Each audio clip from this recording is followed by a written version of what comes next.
ಈಶಾನ್ಯ ರಾಜ್ಯಗಳ ಗಡಿ ಪ್ರದೇಶಗಳಿಗೆ ಸಂಬಂಧಿಸಿದಂತೆ ಬಿಎಸ್ಎಫ್ ತ್ರಿಪುರಾ ಗಡಿನಾಡಿನ ಪ್ರಧಾನ ಕಚೇರಿಯಲ್ಲಿ ಕೇಂದ್ರ ಗೃಹ ಸಚಿವ ಅಮಿತ್ ಶಾ ಅಧ್ಯಕ್ಷತೆಯಲ್ಲಿ ಇಂದು ಮಹತ್ವದ ಸಭೆ ನಡೆಯಿತು.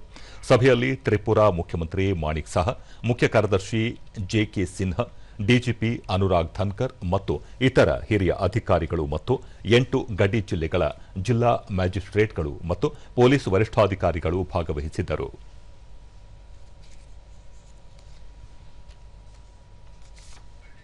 ಬಳಿಕ ಅಮಿತ್ ಶಾ ತೆರಿಗೆ ಸಂಗ್ರಹಕಾರರು ಮತ್ತು ಜಿಎಸ್ಟಿ ಅಧಿಕಾರಿಗಳಿಗೆ ಅಗತ್ಯ ತರಬೇತಿ ನೀಡಬೇಕು.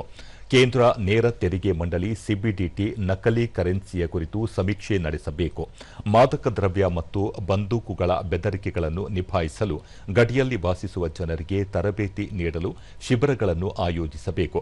ಈ ಶಿಬಿರಗಳಲ್ಲಿ ಸ್ಥಳೀಯ ಪೊಲೀಸರು ಮತ್ತು ಬಿಎಸ್ಎಫ್ ಸಿಬ್ಬಂದಿಗಳ ಉಪಸ್ಥಿತಿಯನ್ನು ಖಚಿತಪಡಿಸಿಕೊಳ್ಳಬೇಕು ಎಂದು ಸೂಚನೆ ನೀಡಿದರು.